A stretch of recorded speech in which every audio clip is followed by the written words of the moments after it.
madaxweynaha jamhuuriyadda Djibouti Ismaaciil Margeele gudoomiyaha golaha xukuumadda ayaa maalintii Khamiistii 20 bisha Jubilee waxa uu hormood ka noqday xafladii gudoonsiinta shahaadada baccalaureate ee sanadka 2017 madaxweynaha jamhuuriyadda Djibouti Ismaaciil Margeele ayaa markii uu soo gaadhay goobta sabadka hoteelka Kemiski Place Hotel waxa ku soo dhaweeyay kusimaha jagada ra'iisul wasaaraha aan wasiirka garsoorka mudane Muumin Axmed Sheekh iyo wasiirka waxbarashada qaranka iyo tababarka xirfadaha mudane Mustafa Maxamed Maxamuud xafladaasi oo ka dhacday hoteelka Kemiski Place Hotel waxa soo qaban qaabisay wasaaradda waxbarashada qaranka iyo tababarka xirfadaha waxaana ka soo qayb qaatay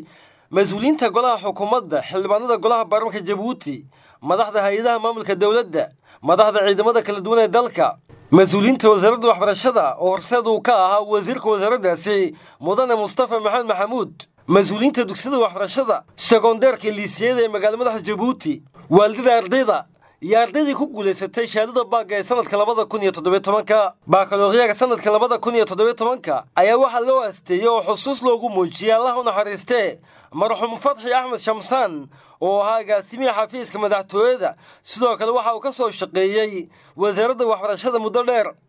waxaana yahay maalin taariikhiya waxaan halkaasi ku sugnaa dhalintii kaalimo wanaagsan ka soo gashay imtixaanka shahaadada baccalaureate oo ka kala socday dugsiyada waxbarashada sekondarka ee magaalada madaxda Djibouti si loogu abaalmariyo dadaalkii ay soo galeen waxa halkaasi lagu siiyay qoraash rafeed oo kala qayb qaatay madaxweynaha jamhuuriyadda Djibouti Ismaaciil Margeele waxa lagu soo bandhigay majaajilo ka hoggaamiyeysay horumarka nidaamka waxbarashada ee jamhuuriyadda Djibouti xafladda gudoonsiinta shahaadada warbixin ka hadlaysay mashruuca dhabta ah ee taariikhiga ah ee kor u qaadida nidaamka waxbarashada ee dalkeena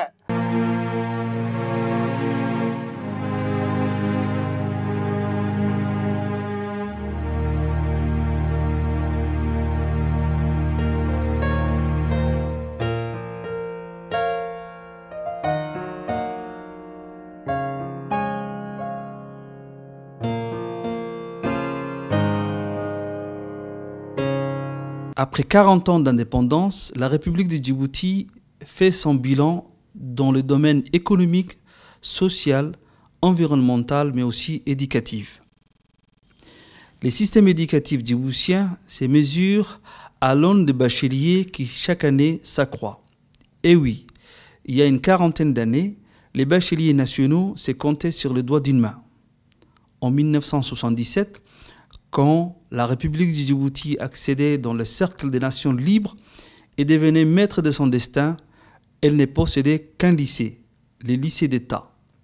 Et le 26 juin 1977, à la veille de son indépendance, le lauréat du bac ne comptait que 7 bacheliers djiboutiens. Un système éducatif français sélectif était en vigueur et mis en œuvre par des coopérants français qui laissaient peu de place aux nationaux d'accéder aux études secondaires. Dès l'ascension à l'indépendance, l'État djiboutien, désormais souverain, s'est attelé à remédier à cette situation. Pour ce faire, l'État a beaucoup investi dans la construction d'établissements scolaires pour tous les niveaux d'enseignement, primaire, collège et lycée. Mettre en place les infrastructures adéquates, faire évoluer les programmes scolaires, effectuer une relève progressive des coopérants français dans les classes et dans l'encadrement pédagogique en formant des enseignants, autant de défis que les gouvernements de Djibouti s'est donné durant ces 4 décennies d'indépendance.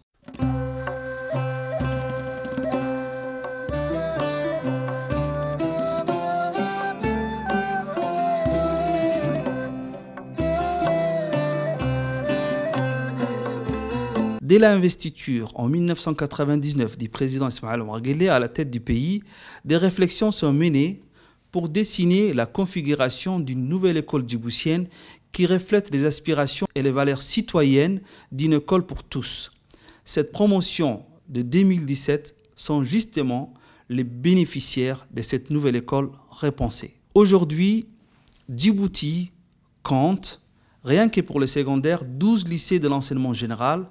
5 dans la capitale et 1 dans chaque région du pays. L'enseignement technique et professionnel n'est pas en reste, avec aujourd'hui toute une direction générale et avec des grands lycées dans la capitale et un lycée technique spécifique dans les besoins de chaque région, soit un total de 7 lycées d'enseignement technique et professionnel. Et à l'avenir, nous ambitionnons la construction de nouveaux centres de formation, surtout des centres sectoriels de formation qui vont préparer aux métiers dans les différents secteurs prioritaires de l'économie pour accompagner les investisseurs et les entreprises dans leur quête d'une qualification et d'une main-d'œuvre qualifiée. À l'heure actuelle, à tous les niveaux et pour toutes les disciplines, les fonctions d'instituteurs, de professeurs, de conseillers pédagogiques, d'inspecteurs ou de concepteurs de manuels sont assurées par des Djiboutiens.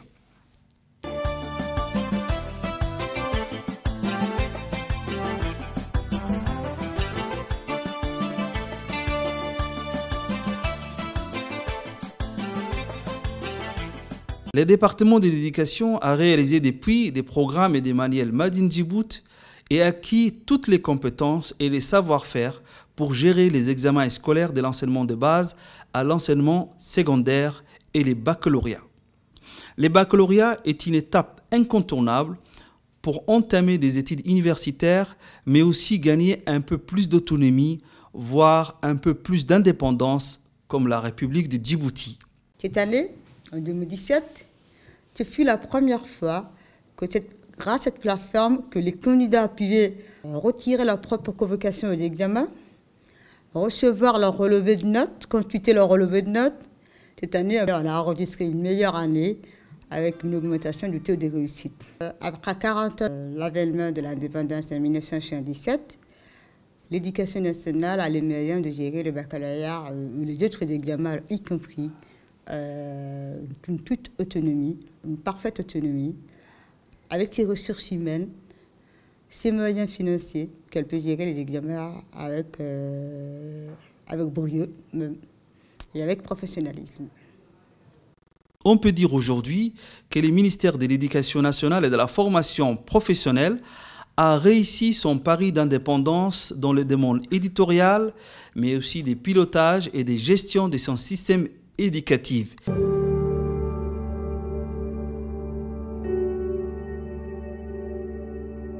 Sous l'impulsion et une initiative personnelle du président de la République, son Excellence Ismaël Omar Guelleh, le ministère de l'Éducation nationale et de la formation professionnelle s'est engagé depuis les 3 dernières années dans une transformation majeure des techniques d'enseignement-apprentissage en lien avec les innovations en matière de nouvelles technologies et de l'information et de la communication dans l'enseignement. Pour ce faire, le ministère acquiert chaque année 10 000 tablettes numériques qu'il introduit dans les petites classes. Mieux encore, 3 000 mini-laptops seront fournis aux collèges pilotes et 18 smart classes ou classes intelligentes connectées avec la fibre optique seront équipées dans les lycées en vue de créer un environnement de partage et d'apprentissage collaboratif ou e-learning. Dans ce cadre, l'ECRIPEN a mis en place une entité de développeurs et de programmeurs qui élaborent et introduisent dans le support numérique des contenus numériques adaptés aux enseignements apprentissages. C'est aussi à ce titre que les enseignants sont formés à l'utilisation des nouvelles technologies. Tout cela acte l'entrée des pleins pieds de notre école dans l'ère du numérique.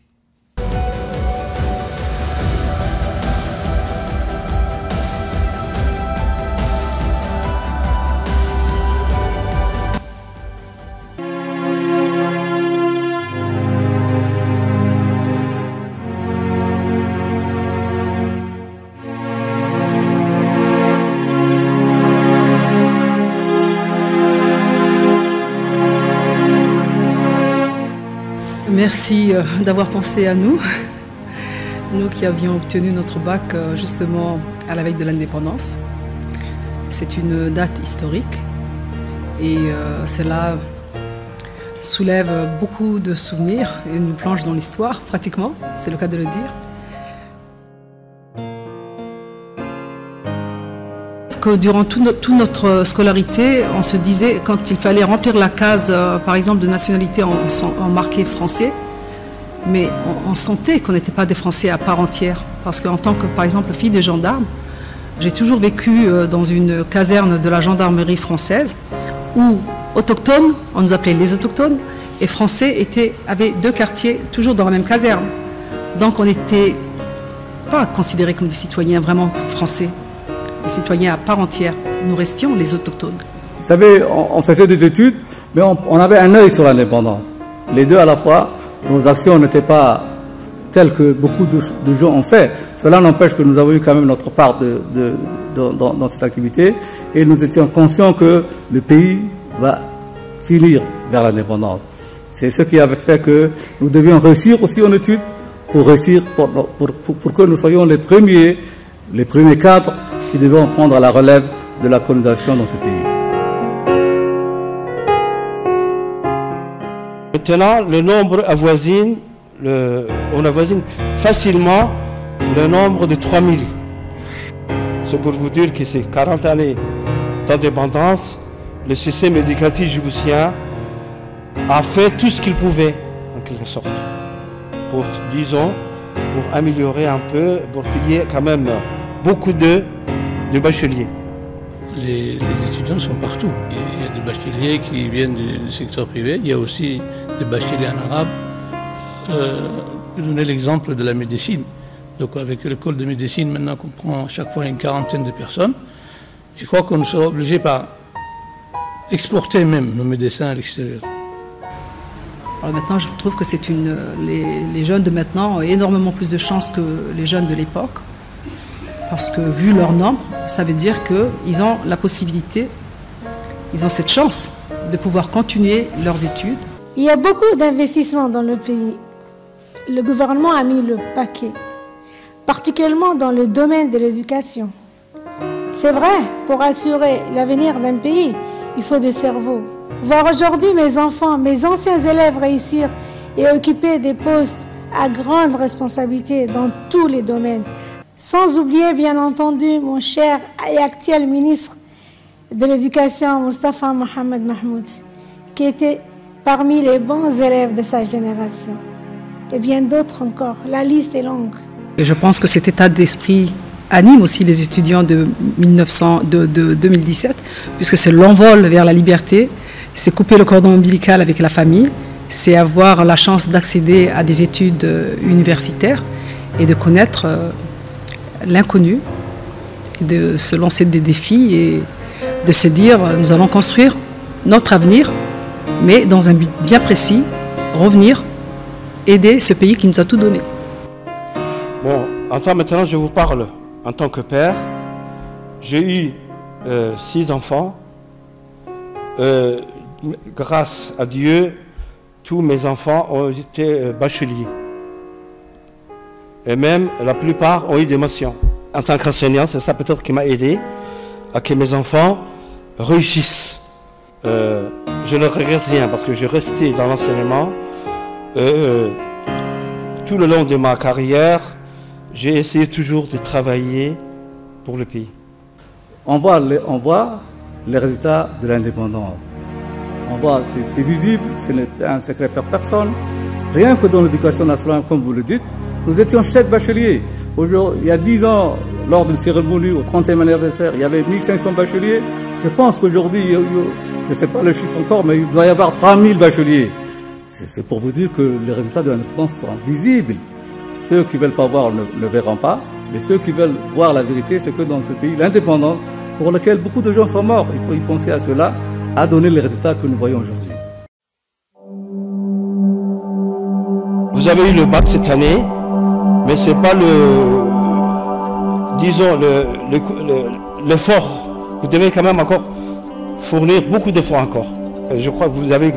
avez continué avec le même effort et je crois que vous allez réussir. Alhamdulillah, nous avons fait notre part. C'est fini, nous sommes à la porte. Nous partons à la retraite, Inch'Allah. Il faut que les jeunes prennent la relève. S'il y a un conseil que j'aimerais donner à nos étudiants, c'est de travailler et sérieusement. C'est ça notre patrimoine. Bon, maintenant, il faudrait que les jeunes eux-mêmes réfléchissent, donc cherchent à leur avenir et modifient eux-mêmes. Parce que je crois quand même, dès maintenant, vous avez des médecins, vous avez des ingénieurs, vous avez donc beaucoup de jeunes qui peuvent eux-mêmes transformer la réalité. Maintenant, si s'attendent seulement à cette personne qui le fasse, ça ne va pas être facile. quittent eux-mêmes à créer leur propre entreprise. Donc il faut aussi qu'ils aient des facilités bancaires, qu'on leur donne beaucoup de chances ou des avantages pour qu'ils puissent le faire. Et je crois que c'est possible. Vous savez, l'histoire, c'est une roue qui tourne. On vient, on monte au sommet, on descend et on s'en va. Nous sommes vers la fin maintenant. Il y a les jeunes qui vont avoir le bac aujourd'hui, ils vont aller dans les universités. C'est ces jeunes qui vont prendre la relève de ces pays dans les années qui viennent, dans les 5-10 années qui viennent. Alors je leur dis à tous qu'il faut travailler, il faut que les investissements qui ont été faits par le pays pour arriver à leur formation et à leurs résultats soient utiles pour ce pays. Et je pense que nous avons tous ce même objectif. Et eux, en particulier les jeunes générations, c'est l'avenir du pays. Nous avons assumé cette période transitoire entre le colonialisme et l'indépendance. Nous l'avons assuré. Le pays, l'avenir du pays, le développement du pays, l'avenir du futur, c'est à eux qu'il leur appartient de prendre en charge. Alors si aujourd'hui, des pays comme le Canada, ou comme la France, ou comme l'Europe, nous envoient des chants de sirènes, moi je pense que ces pays-là, ce sont les citoyens qui ont bâti leur pays,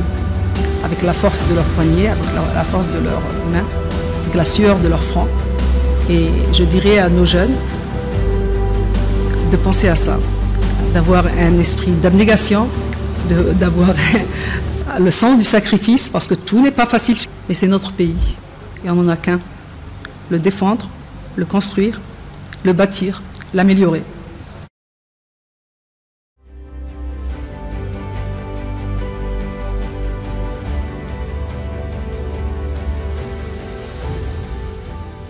Je m'appelle Ivan Ibrahim Othman, moi je sens très bien, meilleur moyen de toute la République.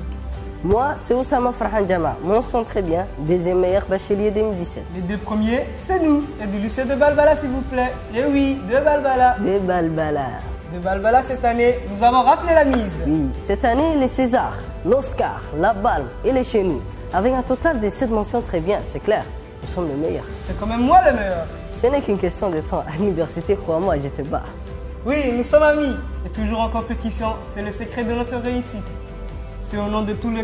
nos camarades bacheliers 2017 que nous nous présentons devant vous et nous exprimons aujourd'hui. Et particulièrement devant vous, nos aînés, qui avaient eu votre bac il y a 40 ans et avaient ouvert les chemins de la réussite, nous sommes reconnaissants de vos sacrifices et nous nous en montrerons chaque jour dignes. Nous avons conscience de notre chance. Nous avons étudié sous le drapeau djiboutien. Avec un programme djiboutien. Des manuels entièrement conçus par des djiboutiens. Nous sommes la relève, prêts à participer à l'essor de notre pays dans tous les domaines. Un astronaute djiboutien. C'est possible. Le prix Nobel de mathématiques et de l'économie. Ce sera chez nous, et bien plus encore. À condition que nous restions unis dans une saine compétition et que nous ayons la volonté de réaliser nos rêves. En effet, nous sommes déterminés à réaliser notre rêve. Devenir des médecins spécialisés en chirurgie cardiaque. Nous voulons améliorer la santé et la qualité de vie de notre peuple. Car nous sommes convaincus que la santé joue un rôle important dans le développement d'un pays. Je serai le meilleur. Je te dis que ce sera moi, Inch'Allah. Un dernier mot, merci à nos prédécesseurs. Bon courage à nos successeurs.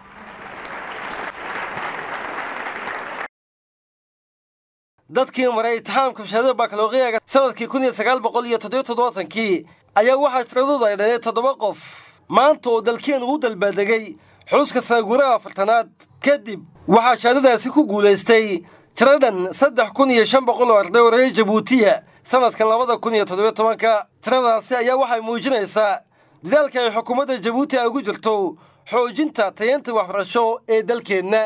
xafladda shahaada guddoonsiinta ee ka dhacday hoodhalka Kembiski Plus Hotel ee ku yaal magaalada Jabuuti ayaa waxa sidoo kale ay ka dhaceen xaflad noocaas la mid ah 5 gobol ee dalkeena taas oo qayb ka nidaamka xoojinta ballaarinta maamulka gobolada iyadoo soo indisay madaxweynaha Jamhuuriyadda Jabuuti Ismaaciil Gelle ahna gudoomiyaha golaha xukuumadda halkaas ayaa waxa laga tumay muusiga astaanta calanka Jamhuuriyadda Jabuuti dhammaan marti sharafkii ku sugnayd halkaasi iyo ardaydii ku guulaysatay shahaadada baag ayaa iswada taagay si ay u sharfaan calanka Jamhuuriyadda Jabuuti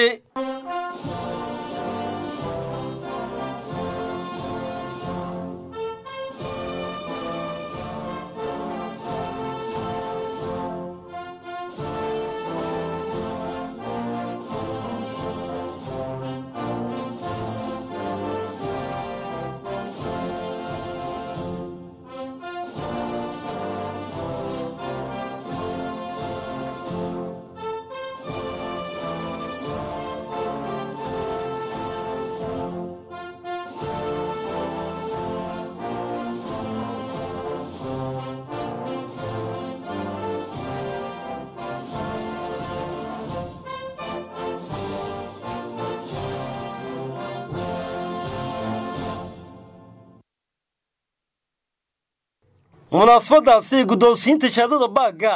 ayaa waxaa ka hadashay haweeney iyadoo ahayd qofkii helay natiijada ugu wanaagsaneyd ee baaga sanadkii 1977 xilligaasi uu ahayd wakhtigii dalkeenu hantiyay gobonimadiisa 1977 40 ans déjà 1977 afartan sano ayaa laga joogaa maanta markii aan qaatay amba noqday ardaygii ugu natiijada wanaagsanaa ee baaga ma xadidi karo farxadeeda maanta ee ku aadan ka qaybgalka munaasabadani ee la guddoonsiinayo shahaadada baaga ardayda ugu wanaagsan ee helay natiijo baaga wanaagsan waxaa ii sharaf ah in saakan la xuso oo la qaybtamo farxadeeda arday aad u da'yar taasna waxay xasuusinaysaa runtii xilligii aan ahaa arday firfircoon sidoo kalena aad u da'yara hase haatee uma maleeyo in waxay iska badileen dhinacyada imtixaanada baaga balse nasiib ayaad u yeelateen baan oran karaa ardayda sanadkan in ay guddoomaan shahaado baaga lagu diyaarshay dalka isla markaana mid wadani ah waxyaabaha marnaba isbedelin oo arday waliba ay wadaagaan waa cabsida uu ka qabo ardaygu natiijada qarsoon ee baaga rajada ah in uu ku guulaysto imtixaanka baaga kadibna ku dhawaaqa natiijada imtixaanka baaga qof waliba oo arday ah waxa uu dareemaa laba shay murugo amba farxad anoo la hadlaya haddaba ardayda sanadkan ee 2017 ee ku guulaystay baaga imtixaanka waxaan jeclahay in aad qiimaysaan sharafta iyo ka duwanaanshaha baagan laga soo bilaabo 1977 waxaan rabi lahaa oon jeclaa inaan igina mid noqdo waayo waxaad hesheen shahaado xambaarsan aqoonsiga dalkiina iyo shakhsiyaadkiina intaba xambaarsan sidoo kale dhaqankiina iyo diintiina inkoo ogsoon haddaba waxaasoo dhan qiimeeya haddaba barnaamijka waxbarasho buuga ku xusan waxaana xambaarsanayn dhaqankiina isla markaana ka xoog waramaya taariikh sal iyo raadbad ku lahayn waa fursad aad yeelateen waxaana u sabab ah wada shaqaynta xogta wasaaradaha iyo dadaalka wasaaradda waxbarashada qaran iyo tababarka xirfadaha iyagoo ka jawaabaya baaqi madaxweynaha jamhuuriyadda mudane Ismaaciil Cumar Geele sidoo kale waxaa munaasabadaasi ka hadlay ardaygii sanadkan ugu natiijada wanaagsanaa shahaadada baaga isla markaana helay natiijadii ugu sareysay Ces années passées à l'école furent denses. marka ugu horeeya mahad dhammaantii waxaa le oo mutaysta eebbaweyne caza wajal oo saaka halkani nasku keenay shakhsiyan maanta aad ayaan u mabsuudanahay kamana koobi karo himiladeeda galgacal ee aan u qabo qof waliba oo qayb ka qaatay hirgelinta higsigii ahayd inaan noqdo amba ku soo baxo qofka ugu sareeya ee natiijada baaga sanadkan 17 aniga iyo arday waliba oo soo maray jaranjarooyinkii uu diyaargarowga imtixaanka baaga uu sina ku halmaameen daalkii iyo rafaadkii uu soo galay guusha imtixaanka baaga hambalyo ayaan leeyahay arday waliba oo u gudbay heerka sare ee jaamacadda waxaan ku oran oon ilaaweyn ardayga shahaadada baaga helin waqti kaamu lumin balse waxaad laga sugaa dadaal dheeri ah kamana dhigno nolosha ayaa dib uga dhacday hase haatee waxaa tahay arday fursad u yeeshay in si qoto dheer falaqaynta cashirada duruusta uu fahmo mudane madaxweyne aabaha dalka waxaa si gaar ah kaaga mahad celin dhiiranaantaada mar waliba runtii ugu heelan tahay isgarabtaaga dhalinta mudawiciinta reer Jabuuti si ay u gaaraan meel sare waxaa tahay madaxweyne xooga saara waqtina ku bixiya si xukuumaddu ay u guddoonsiiso dhammaan ardayda dalkeena shay waliba caqabadooyinka soo food saarma ardayga xiliyada dugsiga mudane wasiir ardaydu waxay ka marag furayaan xilkasnimadaada iyo dib u habeynta wanaagsan ee aad ku samaysay waxbarashada qaranka cadayna waxaa ku filan oo keliya habka fiican ee loo gaadhsiiyo aqoonta yeesan arday kaste oo wax ka barta dhammaan dugsiyada dalka waxaan kuu sheegay mudane wasiir inaan helnay shay waliba oo daruuri u ah waxbarashadeena waxaad ahayd oo kale mudane wasiir mas'uul u diyaar ah dhageysiga ardayda isla markaana ka bixiya jawaab intaasi kadib waxaan munaasabadani ka sheegay inaan sinna u gudi kareen abaal waalid hadal ahaanna kuma filno inaan wax ka ifino dadaalkii ay inoo galeen waalidku iyagoo dib waliba dhabarka u saaranaya si carruurtoodu ay u gaaraan horumar waalido waxaanu nahay ul iyo dir ugu dambayn waxaan mahadnaq guud u soo jeedin qof waliba oo jecel danaha guud ee ardayda xaqiiqsanna in dhalintu ay yihiin mustaqbalka. intaasi kadib wasiirka waxbarashada qaranka iyo tababarka xirfadaha mudane Mustafa Maxamed Maxamuud oo munaasabadaasi khudbad ka jeediyay ayaa hambalyo u soo jeediyay ardaydii sanadkani ku guuleysatay shahaadada baccalaureate isagoo sidoo kale ka waramay dadaalkii wasaaradda u soo gashay habsami qorsomidii imtixaankaasi. Chers lauréates et lauréats, je vous félicite de votre réussite. waxaan idinku hambalyeenayaa dhammaantiin guushaasi maanta aad gaadheen iyadoo farxaduna ay ka muuqato wajiyadiina. waxaana guushaasi ay sidoo kale tahay mid u soo hooyatay waalidadiina, qaraabadiina, barayaashiina iyo mas'uuliyiinta dugsiyada waxbarasho ee aad ka soo qalin jabiseen. waxaanan ognahay in dhammaan mas'uuliyiintiinu ay sanad waliba u kurgalaan guushiina iyo horumarka waxbarashadiina iyo waliba tayeynta baccalaureate. waxaana qabanqaabada baccalaureate sanadkani fudeydiyay xarunta imtixaanada oo guud ahaan hawl gashay taasi oo suuro gelisay maarayn hufan iyo warbixin joogto ah iyo waliba wargaarsiinta natiijooyinka. waxaanan taasi uga mahad celinaynaa xafiiska aynsay oo soo dhaweeyey sugana ammaanka xaruntaasi imtixaanada. sidoo kale waxaa xusid mudan in sanadkani xaqiijinta numeriga shahaadooyinka aanu gaadhnay waxaana haddeed shahaadooyinkeennu ay yihiin kuwo ammaankoogu sugan yahay waxaana ku lamaan shahaadada xaqiijinta numeriga. anigoo fursadan ka faa'iideysanaya waxaan mar kale hambalyeenayaa dadaalka shaqaalaha hagay howlgalkan oo ah mid aanu ku guuleysanay haddii ay noqoto imtixaanada OTE ee waxbarashada hoose iyo beefka ee waxbarashada dhexe iyo tani maanta aanu u joogno ee baaga iyadoo aanu ka soo gudubnay 29.3 ilaa 44.9 iyadoo kor u kacaasina u dhan yahay 15% marka loo eego sanadkii hore. ardayda maanta qalin jabisay ayaa waxay ku xigaan amba ay daba joogaanba taariikhda dufcaddii 2016 waana dufcaddii baccalaureate qaran taasi oo soo afmeertay dib u habayntii dheereed iyadoo taasi ay ku suura gasheen rabitaanka siyaasadeed ee xooggan. munaasabada maanta in wada kulmisay ayaa waxa ay daba joogtaa xuska sanad guurina 40aad isla mar ahaantaana astaan u ah jiritaankeena qaran madax banaanideena iyo cizigeena oo intuba ah mid loo soo halgamay. waxaa jirta in 40 sano in sahankeena iyo rabitaankeenuba uu yahay mid aan isbedelin waana ka noo suuro geliyay in aanu soo gaadhno guushaasi aanu maanta xusayno iyo horumarka aanu gaadhnay. waxaanu nahay shicib masiirkiisa gacanta ku haysta iyadoo ayna hogaaminayso aragtida hufan ee madaxweynaha jamhuuriyadda mudane Ismaaciil Cumar Geelle oo u haytay in dalkiisa uu gaarsiiyo horumar waara iyo waliba isku filnaansho taam ah. waxaana tiin arday firfircoon oo go'aansatay in waxbarashadooda ay ku guuleystaan waxaana shahaadadiina idin suuro geliyay dadaalkii aad hirgeliseen iyo waqtigii aad u hurteen waxbarashadiina. waxaana tiin arday taariikhda dalka baal dahab ka gashay iyadoo oo maanta shahaadadiinu ay idin furayso albaabada jaamacadaha. mar kale iga gudooma hambalyo dadaalkiina halkaasi ka sii wada. madaxweynaha jamhuuriyadda Djibouti Ismaaciil Gelle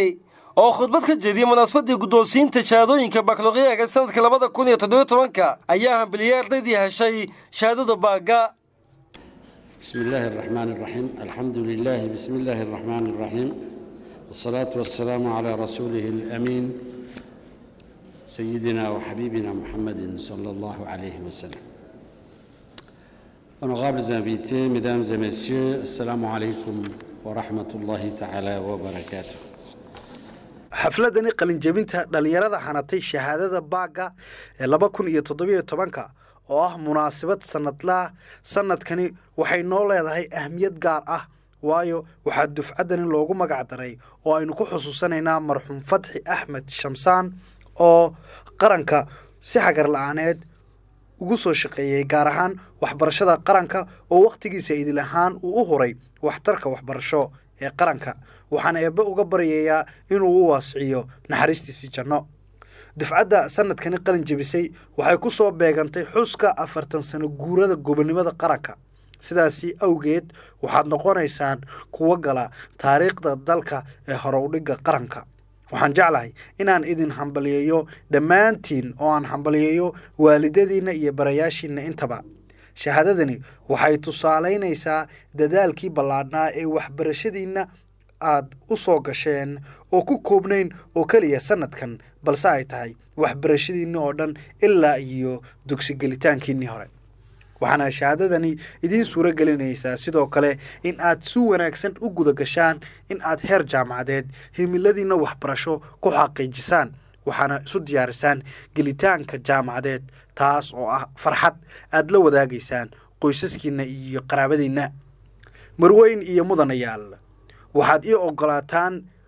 xuska gobonimada 40 sano guurada awgeed inaan ka hadlo wadada dheer ee qarankiinu u soo galay hirgelinta nidaam waxbarasho oo ka turjumaya danta dalka iyo dadka waxaad ogtihiin sanado badan nidaamka waxbarasho qaran ee dalkeena waxa uu ahaa magacuyaal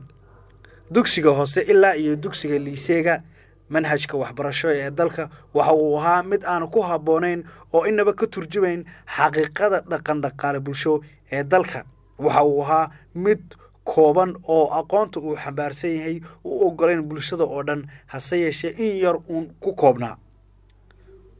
waxa aan u adkaysan weynay in aynu sii wadno wadadaasi annaga oo rabnaa dhismaha qaran ku kalsoon dhaqankiisa iyo jiritaankiisa waana sababta sanadku markuu ahaa 1999 aynu u doorbidnay mashruuc cusub oo dadkeena aynu ugu talagalnay kaasi oo waxbarashada qaran ka yeelaya in saldhig iyo gun ay u noqoto isbedelka hore u socod ee dalka kaas oo si dhab ah aan uga fikirnay natiijada wanaagsan ee ka dhalan karta maanta waxay inoo tahay farxad in shahaadada baag noqoto mid idil ahaan qaranku uu leeyahay waxaa kaloo oo farxad inoo ah in aynu leenahay jaamacado wadani ah oo soo saaraya hogaamiyayaasha mustaqbalka ee dalka waxaan hambaliyeynayaa shaqada loo bogay ee wasaaradda waxbarashada qaranka iyo tababarka xirfadaha oo ah haldoorka isbedelka sanadkan waxaa kaloo inagu cusub in xafladda qalinjabinta ardayda goboladu iyaguna goboladooda ay ku qabteen taasi oo ah farxad kana marag furaysa rabitaanka cad ee bulshada ee siyaasadda ballaarinta sababtoo ah ballaarinta maamulku waxay tahay nidaamka ugu sahlan ee dadweynaheena aynu kaga qayb gelin karno horumarka baaxadda leh ee dalkeena ka socda tallaabadani cusub ayaa waxa ay tusaaleynaysaa in dhammaan bulshadeena waxbarashadu ay u furan tahay mar kale hambalyo ayaan ku leeyahay dhammaan ardayda qalan jabisay ee dalka oo dhan madaxweynaha jamhuuriyadda Djibouti Ismaaciil Gilo oo si wata hadalkiisa ayaa waxa uu ka hadlay waxbarashada iyo dib u habeyntii lagu sameeyay dani maanta aan ku arkayno intii guuleysatay aan ku arkayno inta nolosha jaamacadeed isku diyaarinaysa aan ku arkayno waalidadoodii qaarkood oo jooga aan yani dadkii meeshan uga soo horeeyana aan halkan lagu soo dhaweeyay 77kii calanka la qaatay iyaguna baccalaureaga labada faa'iidona isku helay inaan dee hambalyeeno mar labaad aan hambalyeeno dhammaantiinba inaan hambalyeeno hawsha adag ee soo gasheen dadaalka aad soo gasheen dhibta aad soo marteen yani habeenka aad u soo jeedeen maxaan ku idhaahdaaye walwalka aad ku qabteen inta aad hawsha ku jirteen waalidkiinni idin garab galay ee idinla socday idinla talinayay idin waaninayay intaba waxaan leenahay hambalyo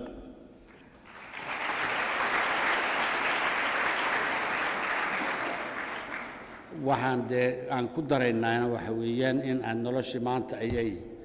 idin bilaabmaysaa dadka waaweyn ayaad iminka ku biiraysaan carruurtii waa ka baxaysaan gabdho iyo inamaba haddeed idinka ayaa laydin odhanayaa waxaad tihiin qaangaadh qaangaadhkuna waxa weeyaan adigu isku tali adigu waddadaada jeexo adigu horumarkaaga sheeg adigu mustaqbalka sheego adigu waxa aad ka qaban doonto naftaada u qabanayso dalkaaga u qabanayso halka aad ka soo jeesan doonto berritole adigu sheego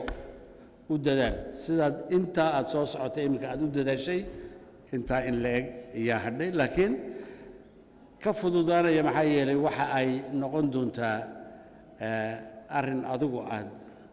madaxiisa hayso oo aad adigu u talinayso annaguna waajibkeennu waxa weeye in aan halkaa aad soo gaadhsiiseen inaan nila qaadno annaguna inaan idinla qaadno in aan idin gaadhsiinno mar kale yacni aqoon xirfad leh mustaqbal leh dalku u baahan yahay wixii aad ka qortaan waa inay noqdaan wax u faa'iideynaya dalkiinna u faa'iideynaya naftiinna guusha dambe eed soo hoyn doontaan in yar haddii aan sii mala awaalo waxaan odhanayaa anigu guul bay ku dhammaanaysaa sida guusha sanadkani aad soo hoyseen ee tii kale hore ka wanaagsan tii ka sii horraysay ka wanaagsan in ay ta soo socotahayna ka wanaagsanaanayso bicawni illaahi wa tawfiiqihi ayaan isleenahay mar labaad hambalyo jamhuuriyaddu ha noolaato tacliintuna ha noolaato asalaamu calaykum waraxmatullah dib khudbadihii rasmiga ahaa ee munaasabadda guddoonsiinta shahaadooyinka baagga ee ardaydii ku guulaysatay oo tiradooda ay dhan tahay 3,500 oo arday madaxweynaha jamhuuriyadda jabuuti ismaaciil cumar galaana guddoomiyaha golaha xukuumadda oo uu hareer joogay wasiirka waxbarashada qaranka iyo tababarka xirfadaha mudane mustafa maxamed maxamuud ayaa u qaybiyay ardaydii ku sugnayd halkaasi shahaadooyinka baakalooriyaga ee sanadkan waxaa munaasabadaasi ay ahayd mid shucuur ay ku dheehan tahay oo dhalinyartaasi oo muddo dhowr sannadood ay sugayeen waa mid sidoo kale farxad gelisay waalidada iyo bahda waxbarashada waxaa jirtay in korukac uu ka muuqday tirada ardayda sanadkani ku guulaysatay shahaadadaasi iyagoo tiradoodu ay dhan tahay 15% marka loo eego sanadadii hore la soo dhaafay waxaa xusid mudan in maadooyinka sida sayniska iyo suugaanta afkala loo yaqaano literatiirka ay ka horeeyaan qaybaha kale munaasabadda qaybinta shahaadada baagga madaxweynaha jamhuuriyadda jabuuti ismaaciil cumar galaana guddoomiyaha golaha xukuumadda ayaa guddoonsiiyey hadiyado qaar ka mid ahaa ardaydii ku guulaysatay baagga ee sanadka 2017 ee iyagu ahaa kuwii ugu natiijada wanaagsanaa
gabagabadii munaasabadaasi madaxweynaha jamhuuriyadda jabuuti ismaaciil cumar gelle oo aan waraysi la yeelanay ayaa waxa uu ka waramay marxaladihii waxbarashada dalkeenu ay soo martay aad buu sareeyaayo waxa weeyaan dadaal dheer oo la soo galay waxaa laga soo qaaday 775 baashiriye waa tii sheegaysay ismahaan 5 maantana 3,000 iyo 500 waad garan kartaan de liisee qorahatay 12 imikana ya alxamdu lilaahi rabbi alcaalamiin dadaalkeennana waa sii wadaynayo inta aan halkan liiseeyada aan badinay ayaan jaamacadahana badinaynaa insha 777 sanadka ay gabadhu sheegaysay ay marayeen la marayay 877 baan u jeedaa sanad dabadeed ayay magaaladu hadal isgaadhsiisay tiri baakalooriyageennu waa fuu haddii gaalkii socday haddeed baakalooriyageennu waxba laguma falaya buu yidhi allah yarxamo idris faarax baa berigaa wasiir ahaaye wuxuu yidhi weli ma dheera gaalkii ninkii doonayo gaadh buu gaadh iminka garan marka baaggu inuu qiimo leeyahay waa la garanayaa si aad u qaramaysana qiimo iyo dadaal weyn ayuu doonaya dadaalkeennii waa kaa maanta wasiirkuna uu sheegay keennii oo saafi ah weeyaan oo laguna marmi karin oo loo yeelayna calaamad aanan astaan aanan lagu qaldi karin waxaan aad baan ugu faraxsanahay horta maanta remise diplôme cérémonigan anoo ku helay baagaygii avec un mention très bien runtii waa shucuur aan soo koobi karin aad baan u faraxsanahay waxaan u mahadnaqayaa maanta meeshaan joogo waxaan u mahadnaqayaa hooyaday gaar gibi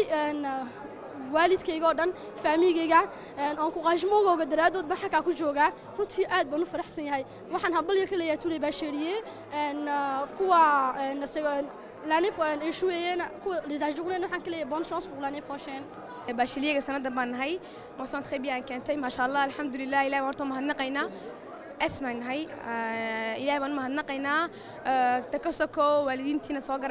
صاغ عن قبتين تاسوسنا أبهاي هو يدي والله آدي آد بانو مهنقيا مدحوين هنا آدي آد بانو مهنقيا وايو ودنا كلا مبهننا تجنو وحنا سنة يونيفرسيتي عادية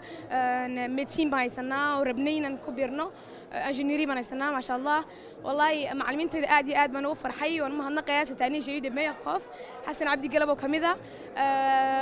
أنا بقدر فرنسي مسي عبد الرحمن ما تكيدي جاي محمد رابلة والله ما تنتي ما كلي سواء قاعد قبض كين لانتين je ne serai jamais mon très bien alhamdulillah والله هذه آد بن فرحتني هاي je suis très heureuse voilà magacaygu waa Jinaan Cabdi Xuseen waxaan yahay eleef maxaad liiga background sanad qaatay marka aad baan wallahi u faraxsan yahay maxaad baagan helay in ceremony-gana ka soo qayb galay marka hore sawaalidada waan mahadnaqayaa oo ila soo daalay iyo president-gana Ismaaciil Margele iyo profadii maxaad ila soo xagga soo gaarsiiyay dhanba Je m'appelle Shinaz Ahmed Abdallah, je suis majeure de promotion de la série ES. Maanta waxaan faraxsanahay waxaan u mahadnaqayaa aabahay hooyaday madaxweynaheena iyo marwadiisa. Je suis très contente et je remercie également toute l'éducation, en particulier mon proviseur et tous mes profs. Et voilà, je suis très contente. magacaygu horta waa Usaama Farxan Jaamac. shucuurtayduna maanta xoog bay u sareysaa aad bay u sareysaa. لأنه ما توحن قرف رئيسي بمدحوينه أو تابع إيسي هذه سفر حد هذا تكلنا وحن هلا أوبجكتيف كيجي عند دوني السنة دين تالي واحد دينا هلا باقة وكوجه الرياء نقضي لكن يسوي نقضي إذا كلابات بنقضي تانا وكفر أحسنها كوجه الرياء اللي بني برا معتمنا وصلت بترمينا هذه السنة دين تالي وصاحب كيوها يسجنوا مهنقة يا إن فيليسيتاسيون كلي هي أنتوا نقضي بريمي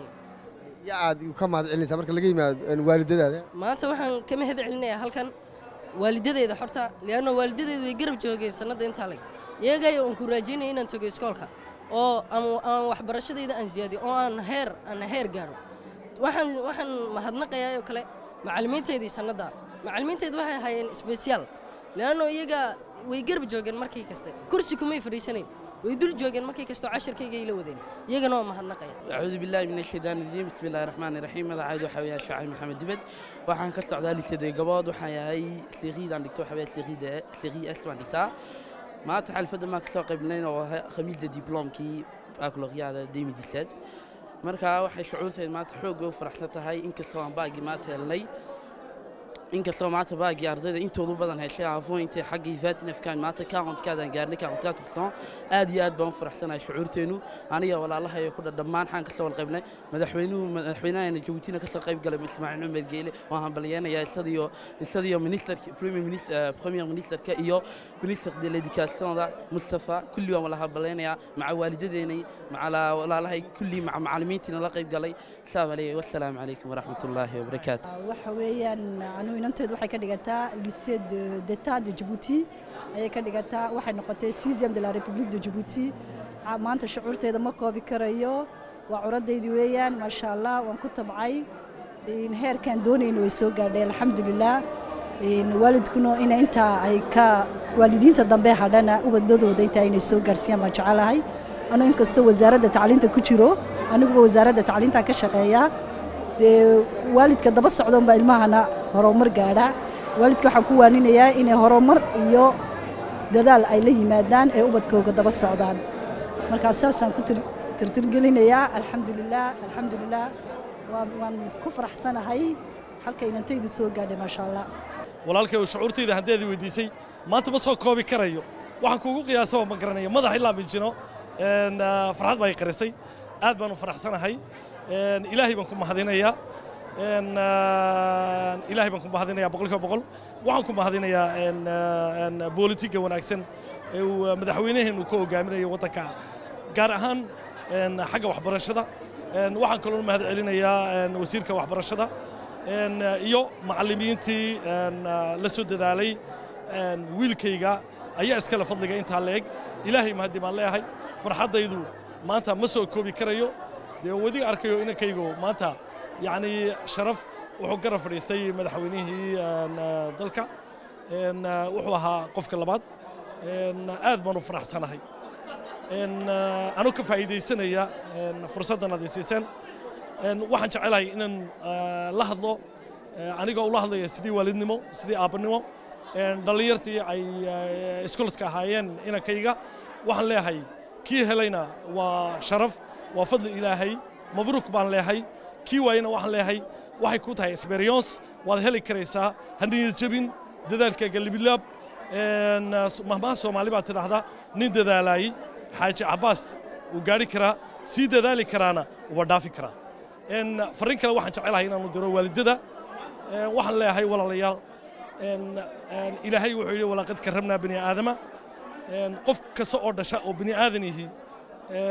uu karaamaysan yahay wuxuu baran karaa dadaal buu u baahan yahay bas waxay carruurteennu inooga baahan yihiin inaan caawinno in aan ka soo baxno waajibkii waalidnimo in aan gargaarno ilmaheena soo wax u barto aanan ka ilaalino in aan saarno xoog waxaan ku barro marka taasi xagga pedagogiga waxay keentaa inuu ilmuhu waxbarashada ka cararo waxaan u baahannahay ilmaheennu inaan fahanno ama aan ku gargaarro xilliga uu doonayo inuu raaxaysto oo seexdo aan ku gargaarro sidii uu seexan lahaa xilliga uu doonayo inuu ciyaaro in ha ciyaaro aan u fasaxno xilliga auna ciyaarna au waxbarashada diyaar u yahayna in maxaan idhaahdaa lagu gargaaro waxbarashada taayna fahanno weeyaan ilmuhu daalan in cashar lagu khasbo waa waxyaabaha keena inuu imtixaanka waayo ha lala socdo ilmaha madaxiisa ha la ilaaliyo intaa waxaanu dirayey baaq waalidada ayaanu dirayey waana ilaahay mahadii